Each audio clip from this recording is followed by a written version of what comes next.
सुदिन सु अवसर पाए, प्रेम पुलक तन मुदित मन,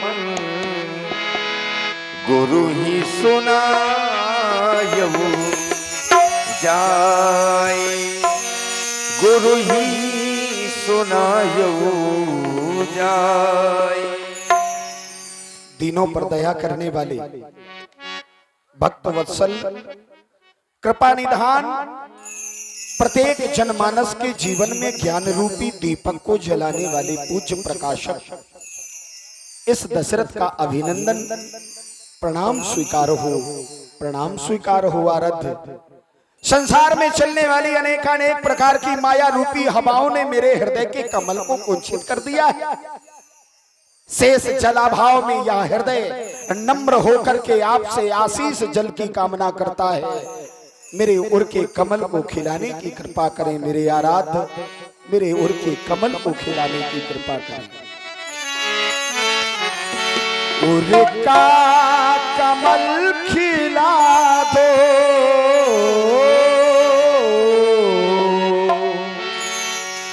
उर का कमल खिला दो, संसार के हे स्वामी, करता प्रणाम प्रभु को, गुरुदेव को नमामि, करता प्रणाम प्रभु को, गुरुदेव को नमामि।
दशरथ का अभिनंदन एवं प्रणाम स्वीकारो। राजेंद्र,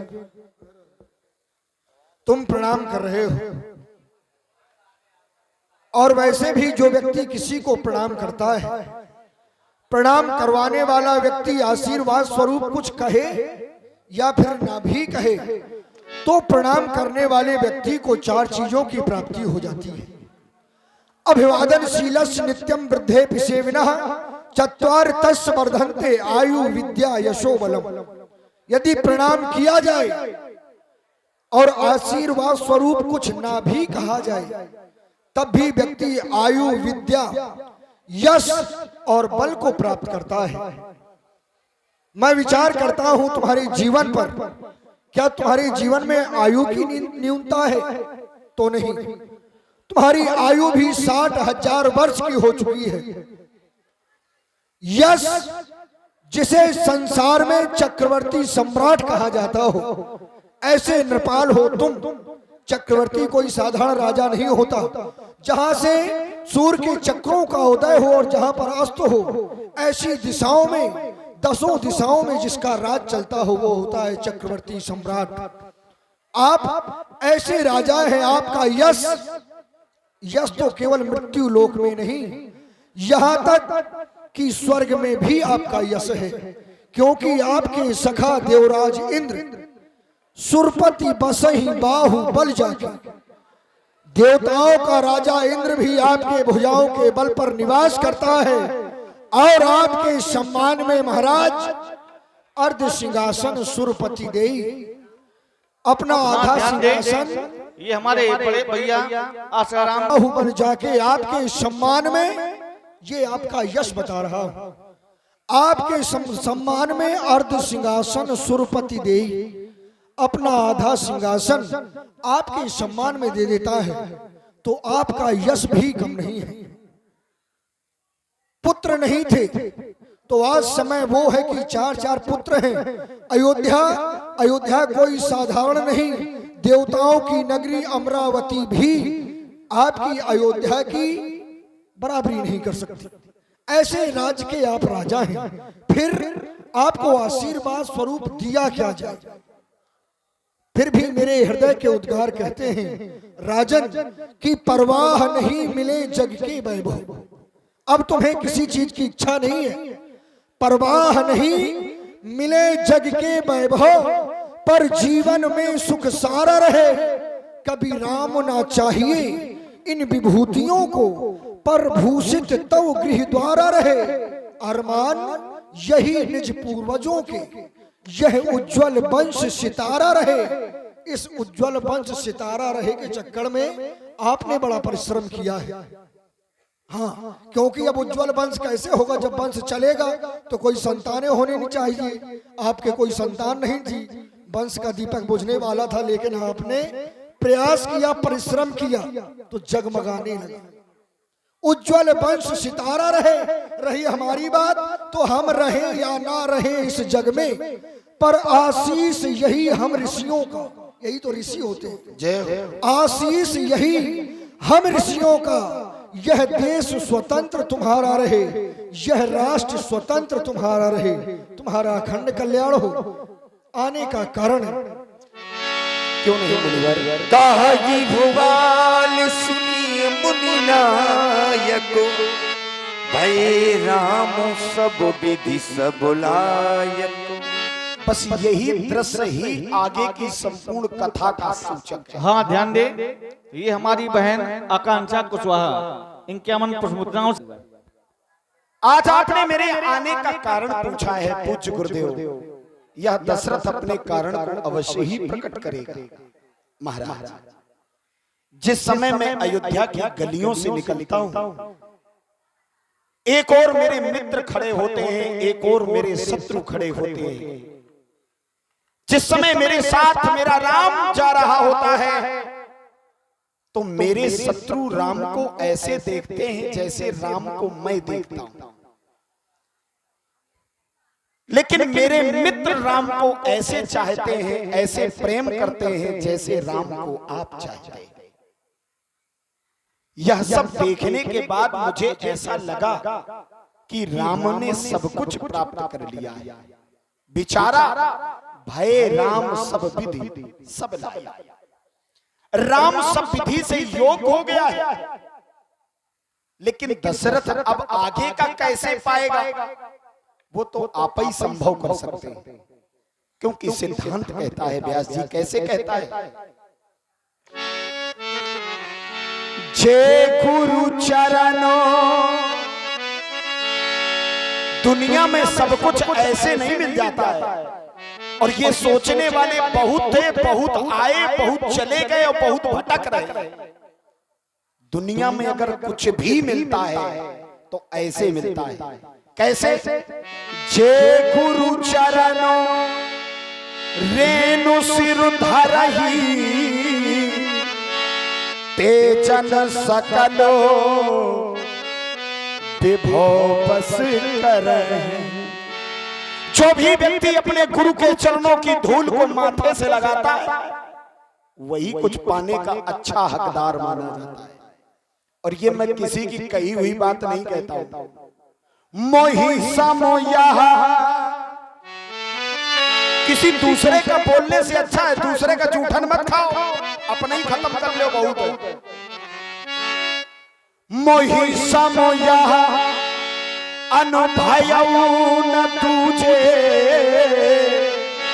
सब पायऊ रज पावन पूजे। दशरथ ने अपने जीवन में जो कुछ भी पाया उसके देने वाले आप, लेकिन महाराज ये शरीर ही महत्वाकांक्षी है। ये शरीर ऐसा है, एक मिले दो की इच्छा, दो मिल जाए तो छह की इच्छा। कामनाएं क्या बताएं, एक जाएं एक आए। इसलिए मेरे मन में ऐसा लगता है कि एक कामना फिर से आ गई। अब अभिलाष एक मन मोरे, पूजिए नाथ अनुग्रह तोरे। लगता है दशरथ के जीवन में एक कामना फिर से आ गई है, एक अभिलाषा ने जन्म लिया है। वो कौन? आपकी कृपा से पूरी हो सकती है। अगर ये कामना पूरी हो गई तो मुझे नहीं लगता कि आगे कोई दूसरी कामना होगी। क्यों? फिर न सोच तन रही जाए। अगर मेरी ये कामना पूरी हो गई तो मुझे मरने और जीने का कोई दोष नहीं रहेगा, चाहे मर जाए और चाहे जी जाए। दयालु कहे मन भाव करूं का, मन व्यथित व्यथा गजराज सुहावन। राम बने युवराज अवधि के,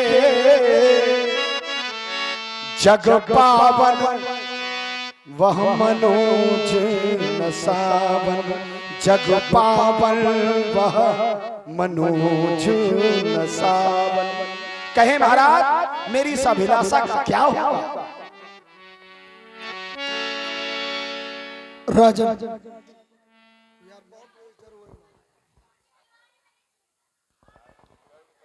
मैंने आपसे आपके आने का कारण पूछा तो आपने एक अभिलाषा मुझे बतलाई। मैं विचार करने लगा कि कहे हमसे कौन रहा है।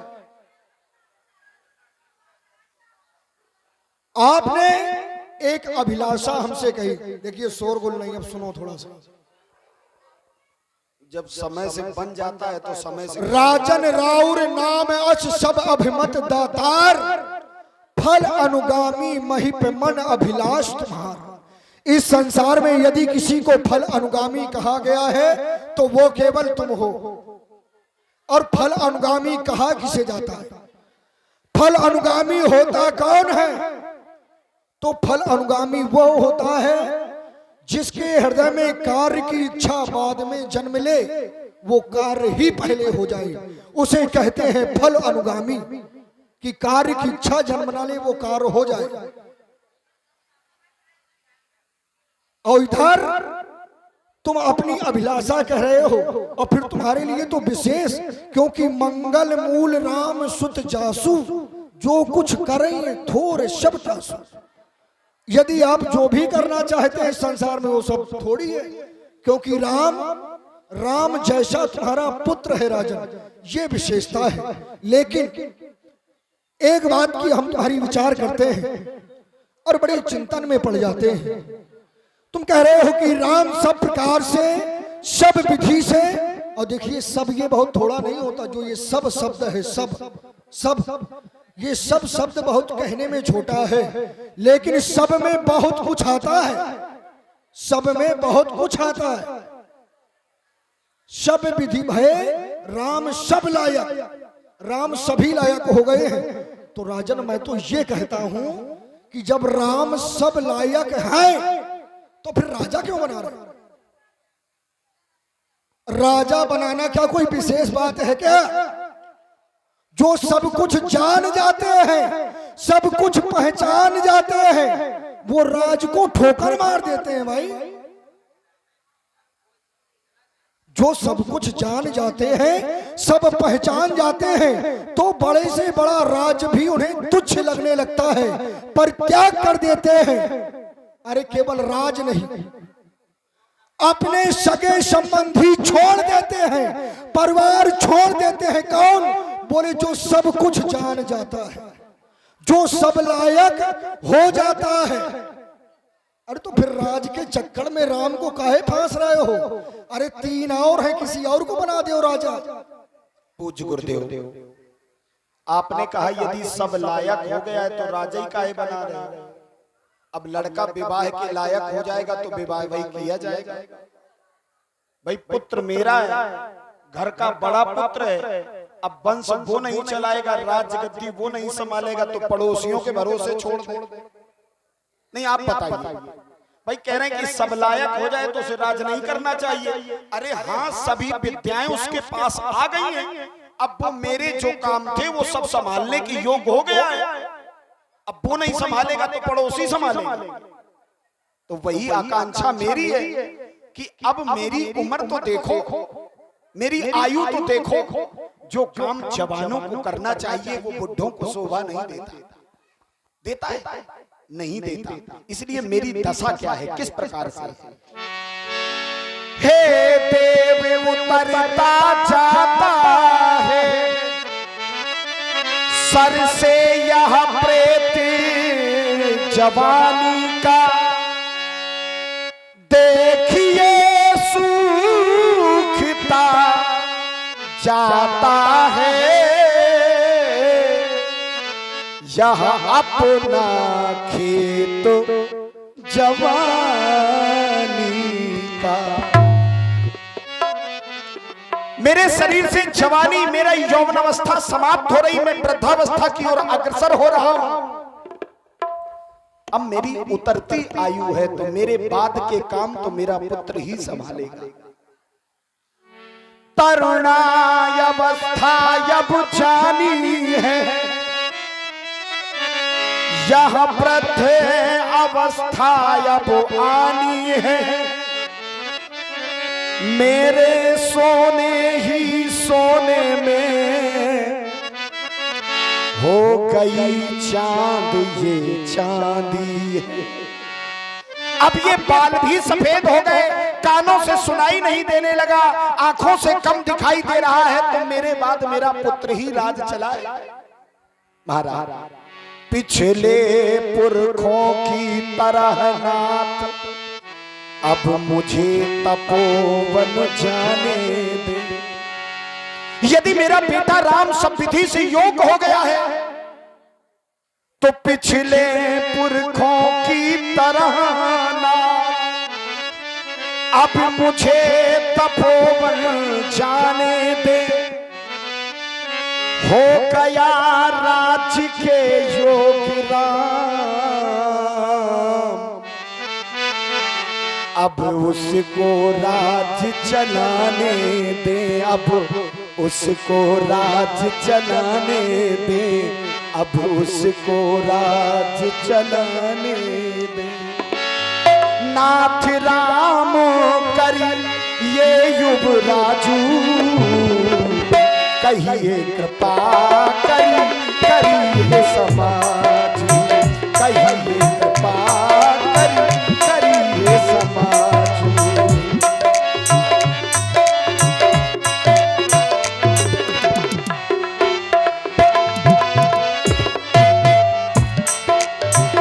नाथ राम करिए युवराजू, नाथ राम करिए युवराजू, कहिए कृपा करिए समाजू, कहिए कृपा करिए समाजू, कहिए कृपा करिए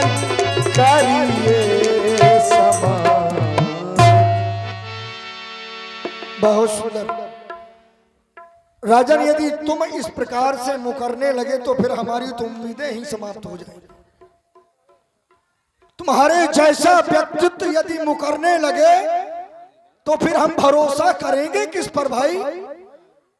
हम किससे पूछेंगे और सुनेंगे किसको? भाई आपको केवल राज चलाना है, राज। क्योंकि आप वृद्ध हो गए, आपने बताया, बाल श्वेत हो गए, तरुणावस्था चली गई, बुढ़ापा आ गया, तो वो तो सबका आना, कोई रह जाएगा क्या? इसमें कौन सी बड़ी बात है? आज आने दो। मेरी बात ये नहीं है, आपका राज चले, कुशलता से चले, राज की वृद्धि हो, तो वो गुण आपके चारों पुत्रों में है।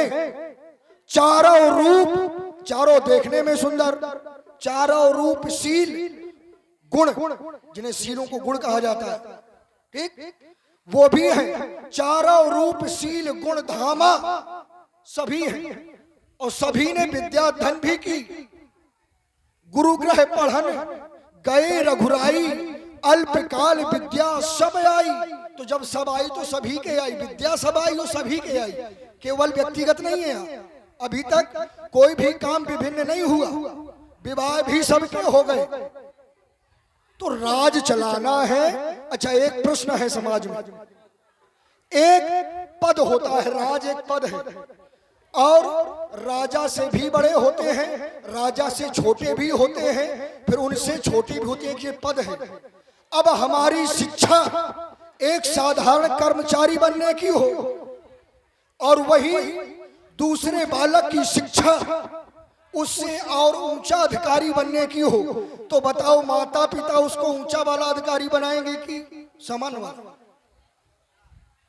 क्या चाहोगे बताओ भाई? तुम्हारा जो बेटा है वो पूरे विश्व का अधिकारी बन जाए तो ज्यादा उचित है कि केवल एक ग्राम का मुखिया बन जाए, ये ज्यादा उचित है? कौन बाप चाहेगा? ठीक है महाराज, अब यहीं पे थोड़ा सा, अभी आप ही ने कहा था कि जहां से सूरज उदय होता है, जहां सूरज अस्त होता है, वहां तक राजा तुम हो। क्यों व्यास जी? गुरुजी ने यही कहा था कि जहां से सूरज उदय होता है, वहां से लेके जहां सूरज अस्त होता है, वहां तक के राजा तुम हो, और हमें वहीं तक की व्यवस्था चाहिए। पाताल में क्या हो रहा, हम काहे माथा पच्ची करें? भाई मैं जिस जगह रह रहा हूं वहां की व्यवस्थाएं अच्छी बनी रही। अब आपने कहा एक बहुत अच्छी बात कही है कि राजा बनने के गुण तो सभी पुत्रों में, लेकिन रामई को काहे? भाई अगर बड़ा अधिकारी बनने के गुण हैं तो अधिकारी बड़ा बनाओ, छोटा काहे बना रहे? महाराज, सभी पुत्रों में कर्म है, सभी पुत्रों में राजा बनने के गुण हैं, लेकिन तीन ऐसे हैं जो कर्म प्रधान है, लेकिन राम ऐसा है जो सुख प्रधान है। सो सुख धाम राम अस नामा। क्या ये सुख तीनों में है?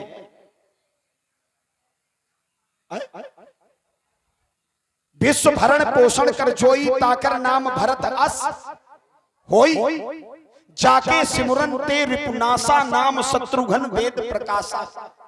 लक्षण धाम राम प्रिय सकल जगत आधार। क्या इन तीनों में सुख शब्द है? नहीं है ना? तो जब इन तीनों में मैंने कर्म देखा और राम में केवल सुख देखा, तो निर्णय कर लिया कि मुझे प्रजा को सुख ही देना है।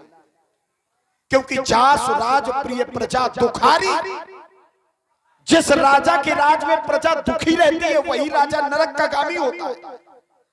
तो प्रजा जब सुखी रहेगी तो राजा नरक का गामी नहीं होगा। एक पिता अपने पुत्र के लिए यही चाहता है। तो सुख और कर्म में बहुत अंतर है। कर्म वाले को सुख का दायित्व नहीं दिया जा सकता। राम में जब ये विशेषता है कि वो सभी को सुख देता है, और तुम केवल अयोध्या का राजा बना दोगे, चक्रवर्ती का तात्पर्य अनर्थ में ना लो। जहां से सूर्य अस्त होता है, जहां पर उदय होता है, अस्त होता है, वहां तक होता है। तो इसका तात्पर्य ये थोड़ी है कि प्रत्येक जगह तुम्हारे बनाए हुए अनुशासन, प्रत्येक जगह तुम्हारे हुए बनाए नियम चले ना। यदि जिस राजा की, श्रेष्ठ राजा की सभी सहमति लेते हैं, जिसकी सब बात माने, अन्य राजा भी बात माने, ऐसे राजा को चक्रवर्ती कहा जाता है। तुम्हारी बात तो सभी मानते हैं, तो क्या इसका तात्पर्य यह है कि तुम प्रत्येक जगह के राजा हो? महाराज, आप बड़ी अच्छी बातें बोलते हैं। राष्ट्र में और संयुक्त राष्ट्र में कुछ अंतर होता है कि नहीं होता? पढ़े लिखे बैठे व्यास जी, गुरु जी का कहना है, हम तो बच्चे हैं, अब गुरु से बात कर रहे हैं तो अच्छी ही चीजें मिलेंगी। राष्ट्र में और संयुक्त राष्ट्र में बड़ा अंतर होता है। राष्ट्र का राजा हो सकता है, लेकिन संयुक्त राष्ट्र का क्या राजा कहलाता है? राजा नहीं कहलाता। जब कभी विश्व विमर्श होता है तो सबसे ऊंचे पद में उसी को बिठाया जाता है जो चक्रवर्ती होता है। जो चक्रवर्ती है वो संयुक्त राष्ट्र संघ का अध्यक्ष है, और हम वही हैं। आप ही ने बनाया है, आप ही भूल जाते हो। महाराज दया करो, मैं राम को इस अयोध्या का राजा बनाना चाहता हूँ। देखो दुष्ट लोग अभी भी विरोध कर रहे हैं। तो जब संयुक्त राष्ट्र के अध्यक्ष तुम हो तो उनको भी बनाओ। किनको? राम को। राम ही को बना ना, तो राम ऐसे थोड़ी बनेगा क्या? कि तुम केवल अयोध्या में बैठा के और टीका कर दो तो हो गया संयुक्त राष्ट्र का। कैसे?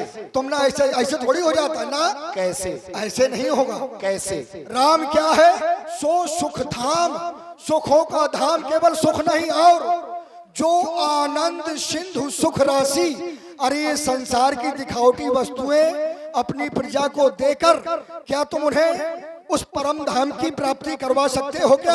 ये सामर्थ्य तुम में थोड़ी है जो तुम्हारे राम में है। राम साक्षात जनमानस को ब्रह्म सुख दिखला देता है, तुम थोड़ी दिखला सकते हो। तुम तो संसार के सुख दिखला सकते हो गुरुजी, और राम यहाँ से बैठ के वो कर नहीं पाएगा। गुरुजी, मैं राम को बेटा ही मानूं ये अच्छा है, ये मर्यादित है। अगर दशरथ राम को भगवान मानेगा तो फिर जीवन समाप्त हो जाएगा, रिश्ते समाप्त हो जाएंगे, कथा खराब हो जाएगी। तो आप अब इस जाल में हमको न डुबोएं, जिस जाल से निकलना बड़ा कठिन है। अगर मैं उसे अपना पुत्र नहीं मानूंगा तो फिर मेरे आगे के कर्तव्य बाधित हो जाएंगे, मैं कुछ कर नहीं पाऊंगा, सारी इच्छाएं समाप्त हो जाएंगी। उसकी पहचान हुई है लेकिन विस्मृत हो गया। मोरे ग्रह आवा प्रभु। अब मैं बता रहा हूं ना कि कैसे मुझे अपने मन से आभास हुआ, मोरे ग्रह आवा प्रभु सोई, लेकिन मैं भूल गया। माना क्या है? पुत्र। तो महाराज वहीं रहने दीजिए। मेरा बेटा है राम, और मेरी दृष्टि में राम सब विधि से योग्य हो गया है।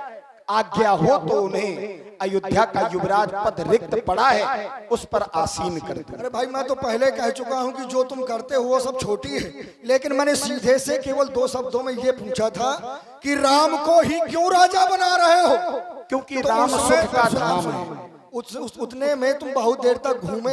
अरे 2 शब्दों में केवल ये बता देते कि ज्येष्ठ स्वामी सेवक लघु भाई, यह दिनकर कुल रीति सुहाई। ये तुम्हारे वंश की रीति है भाई, इसलिए राम को राजा बना रहे हो। फालतू में चक्कर काट रहे हो दुनिया का। अच्छा ठीक है, इधर क्या वंश की रीत निभाना जरूरी है? और क्या? किसान का बेटा किसान ही बनेगा ये जरूरी? जबरदस्ती ऐसा नहीं है। आप जैसे अब आप हमको बताएंगे कि कैसे क्या करना है, आप हमको बताएंगे, क्योंकि पहले आप ही ने पढ़ाया है। हमारी भावना कैसी है? हमारे दरबार पर अगर कोई आता है तो मैं सेवक समेत सुत। आप मुझे वस्तु विशेष से जोड़ने का प्रयास कर रहे हैं, ऐसा ना करें महाराज। जो पहले पढ़ाया है आपके वंश की ये रीति है कि नहीं है? क्या? ज्येष्ठ स्वामी सेवक लघु भाई। ठीक है कि नहीं? ठीक है कि नहीं? ठीक है। जन्मे एक संग सब भाई। अब छोटा बड़ा कौन है आप बता दीजिए।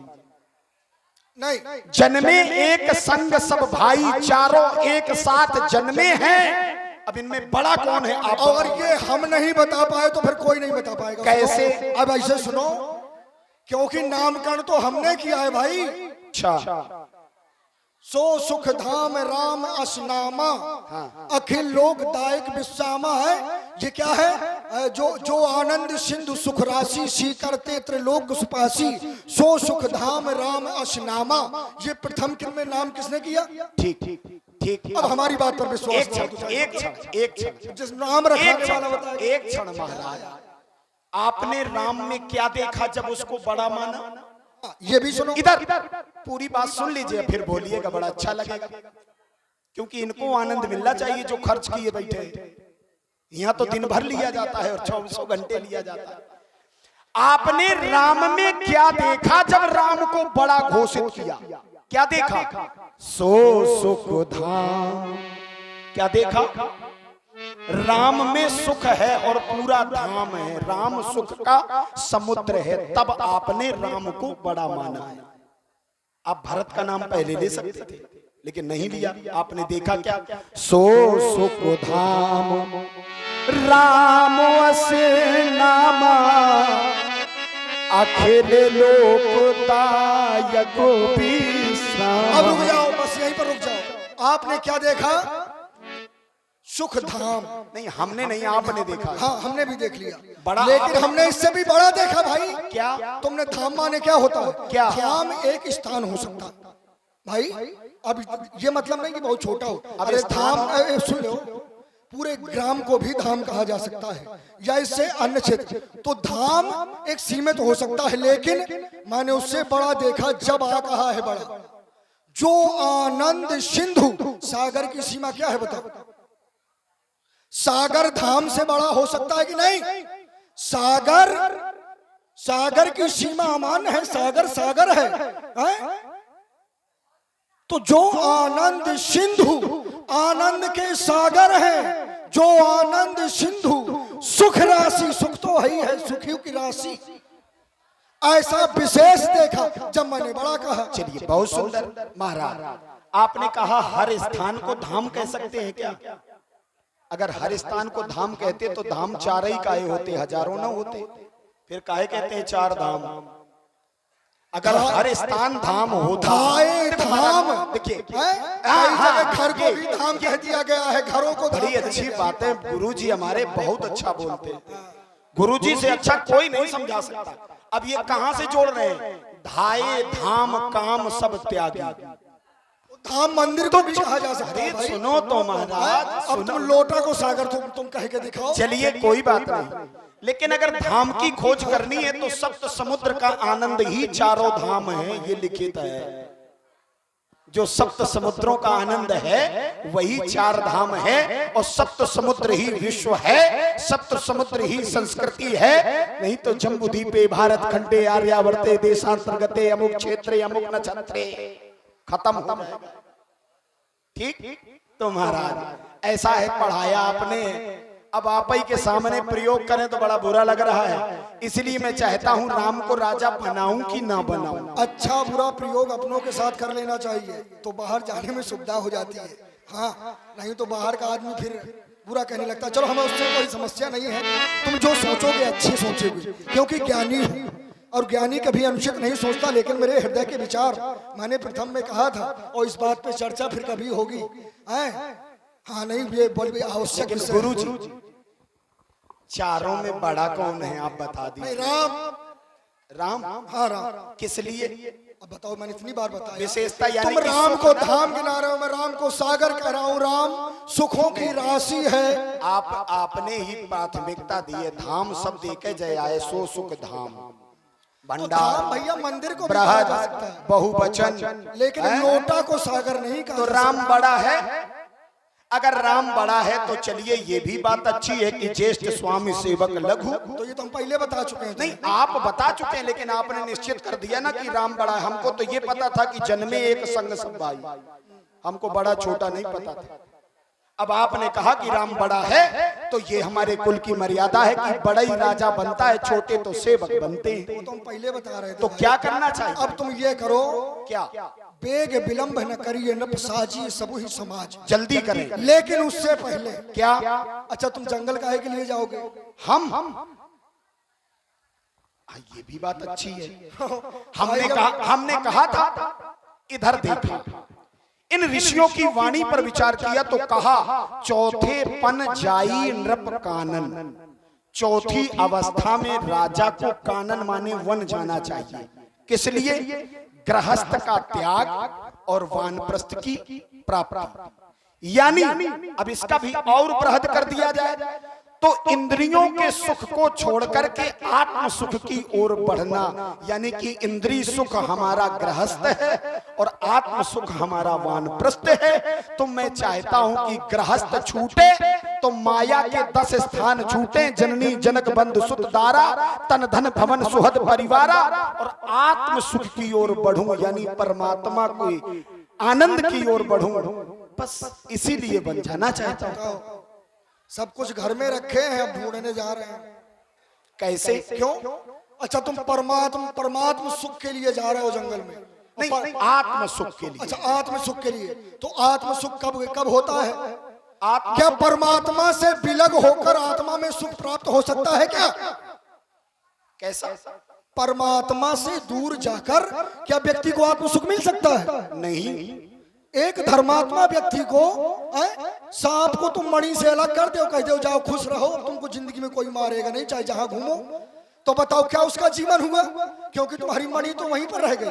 अब तुम मरो नहीं तो क्या मतलब निकला? कैसा? अभी समझ में नहीं। सरलतम करो। हाँ, सरलतम है। जीव क्या कभी परमात्मा से दूर रहकर सुख पा सकता है? जीव परमात्मा से दूर रहकर सुख पा सकता है क्या? बिल्कुल पा सकता है। कैसे? ईश्वर अंश जीव अविनाशी है तो उसी के। अब अपने कर्मों से तुम दुखी हो सुखी हो, हमें क्या लेना देना? सोने से सोने को अलग करो तो क्या चांदी कहलाएगा? तो जो सोने का बड़ा टुकड़ा मान रखता है वही सोने का छोटा टुकड़ा मान रखता है। तो जब हम उसी ईश्वर की संतान हैं तो हम जहां जाएंगे तो वही कहलाएंगे। कौन? पीपल का पत्ता दूर गिरे चाहे पास, लेकिन कहलाएगा। तो इसमें दूर और पास की कोई चर्चा ही नहीं है। हम चाहे परमात्मा से दूर चले जाएं चाहे परमात्मा के पास चले जाएं, रहेंगे वही। वो तुम अपने मन की बात कर रहे हो, बाकी परमात्मा से दूर जाने का विधान अभी तक किसी ने नहीं बताया। तो मैं परमात्मा से कहां दूर जा रहा हूं? क्योंकि फिर वही तुम्हारी अवस्था हो जाएगी कि कस्तूरी कुंडल बसे और मृग ढूंढे बनमाए। कस्तूरी कहाँ होती है? मृग के कुंडल में, और ढूंढता पूरे जीवन जंगल में है, मर जाता है। क्या मतलब निकला उसका? बताओ भाई, उसका मतलब क्या निकला?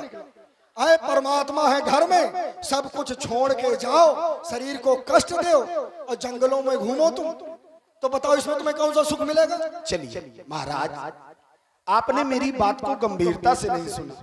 कष्ट इस बात को। इधर अब देखो, जब अच्छा कोई बोले तो सुनो और अच्छा बोला जाए तो सुनाया जाए। मैंने पहले क्या कहा था? मैं राम को क्या मानता हूं? पुत्र, बेटा। आप राम को क्या मान रहे हैं? परमात्मा। मैं अपना चेला मानता हूं। नहीं, आप चेला मानो चेली मानो, ये तो गुरु जी हो, आप कुछ हो कही सकते हो। लेकिन दशरथ राम को क्या मानता है? पुत्र। और मैंने क्या कहा था कि अगर मैं गृहस्थ से नहीं निकलूंगा तो पुत्र से परमात्मा तक की दूरी कैसे तय करूंगा? ये तो तुम्हारे पास पहले मोह नहीं था पुत्र वाला। क्या? क्यों? क्योंकि ज्ञानी के हृदय में जो ज्ञानी होता है वहां पर मोह ममता नहीं होती भाई। तुम कोई साधारण ज्ञानी हो क्या? मैं माया से विहीन नहीं हूँ। अरे भाई राजा हो तुम। नहीं, लेकिन देखो सुनो, देखो महाराज, जो बोया है उसको सही सही रखो, सुरक्षित रखो, खुद ना बदलो। आपने ही कहा है, बूंद गिरत भा घाबर पानी, जिम जीव ही माया लपटानी। जैसे ही मनुष्य संसार में आता है, ये जीव आता है, वो माया से बंध जाता है। अगर दशरथ भी है तो यहाँ पत्नी, पुत्र, राजपाट सबसे बंधा है। और जब दूसरे को सौंप के छोड़ के चला जाएगा तब वो विरक्त हो पाएगा। भाई ठीक है, जब भय विरक्त समझियो ज्ञानी और मूढ़ मुनाए भय सन्यासी, ये स्थिति वाला काम नहीं है। तो ऐसा ना करो, तुम सुनो, मूढ़ मुढ़ाए भय सन्यासी नहीं, मैं ममता का त्याग कर आत्मा की खोज करना चाहता हूँ। मैं गृहस्थ को छोड़कर वानप्रस्थ जाना चाहता हूँ। मैं इंद्रियों के सुख छोड़कर आत्म सुख पाना चाहता हूँ। मैं राम को अयोध्या का राजा बनाना चाहता हूँ। तो क्या आत्म सुख तुमको अयोध्या में नहीं मिल सकता? कैसे? उपाय बता दीजिए। हाँ भाई, एकांत ही तो रहना चाहते हो कि मेरे पास कौशल्या ना आए। उपाय बता दीजिए। मैं बता रहा हूँ उपाय। तुम यही चाहते हो कि अब मेरे पास ना कौशल्या आए और ना केकई आए ना सुमित्रा आए, ठीक, ना मेरे पास मेरा राम आए। ये तो तुम कर नहीं पाओगे, केवल तुम बता रहे हो। और राम जिस दिन तुमसे दूर हो जाएगा तो तुम भी दूर हो जाओगे। ये मेरा विश्वास कहता है भाई, इतना प्रेम है तुम पिता और पुत्र में दोनों में, ठीक। तो ये तुम चाहते हो कि मेरे पास कोई ना है, तो ऐसा करो, घर में ही रहे एकांतवास, आवाहन ब्रह्मानंद का हो, ठीक। चिंताओं का कर बहिष्कार, आवाहन आत्म शांति का हो। अब ऐसा करो कि बेग विरंब न करिए नभ साजी सबु ही समाज, सुदिन सुमंगल तब ही जब। मैं ये नहीं कह रहा कि कल, ये नहीं कह सकता मैं, क्योंकि जानता हूं सुदिन सुमंगल तब ही जब राम हो युवराज। वो दिन बड़ा ही मंगलमय होगा जब राम जी को राजा बनाया जाएगा। जाओ, जो पाछे मत लागे नी का। ये आपकी बात हमें सिरोधार है।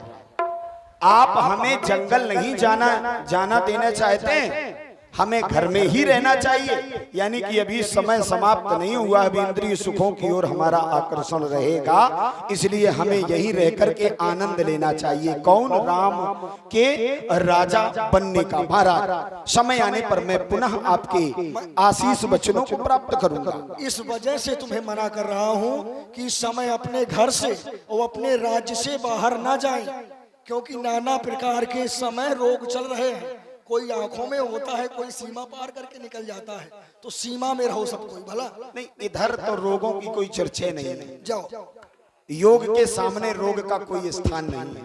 और हमारा जीवन क्या है ये तो आपको बताते हैं। चलिए हम अतिशीघ्र अपने सदन की ओर प्रस्थान करें। मुदित महीपत मंदिर आए, सेवक सचिव सुमंत्र बुलाए। सेवक सचिव मुदित महीपत मंदिर आए, सेवक सचिव सुमंत्र बुलाए। सेवक सचिव सुमंत्र बुलाए। सेवक सचिव